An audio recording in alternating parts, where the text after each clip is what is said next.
um, about something you said during that hearing, that despite the surge ending, the damage has been done, because that is what we have been talking about. So let me ask you specifically what your concerns are moving forward. Well, first, what we heard was strong bipartisan concern, including from Chairman Rand Paul, about what is happening and what has happened in Minnesota and the lawlessness that is there.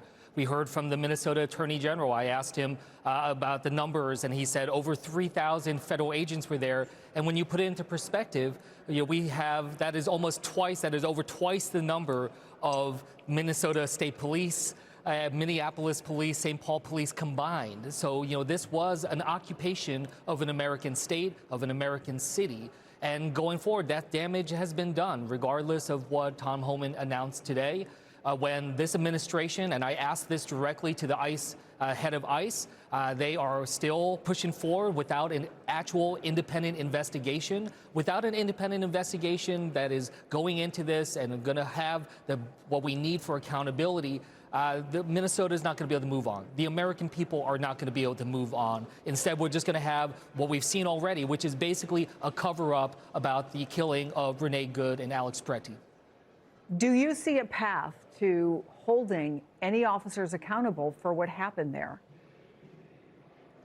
Well, that's exactly what is needed. But again, in this hearing today, we just saw over and over again the leaders of CBP and ICE talking about how their hands are off this, that this is going to be something run by Kash Patel and Pam Bondi. I don't think any American has confidence in Kash Patel and Pam Bondi doing something that is independent and objective that would hold this administration to account.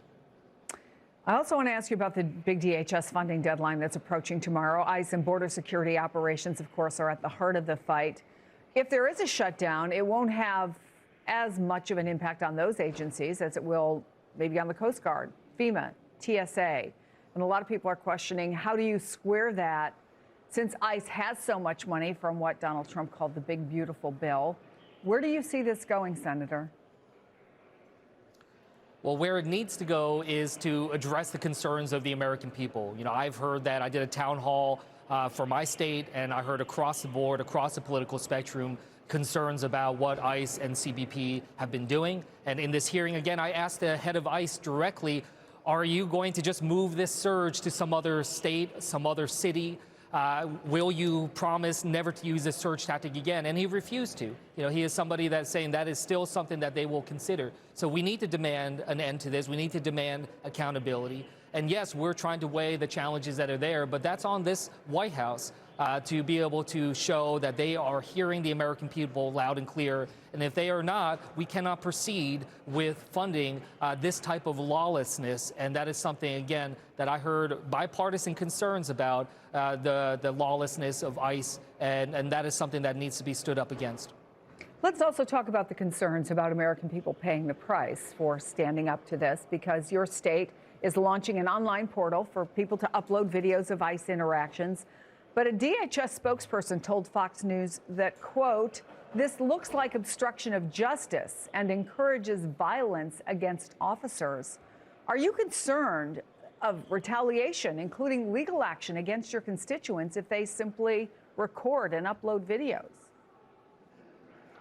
Well, again, we've seen this over and over again, this administration taking steps to minimize and absolutely denigrate the rights of so many Americans, including the right for free speech. We saw and went through the video of the killing of Alex Pretty with only a phone in hand recording what he had seen, and that was premise enough for him to be taken to the ground and killed. So yes, we see this administration absolutely lashing out against the rights of Americans, the ability for us to be able to have expression, but also to be able to film and be able to protect ourselves. So that's something that I'll stand with the people and stand with their rights in New Jersey and around this country.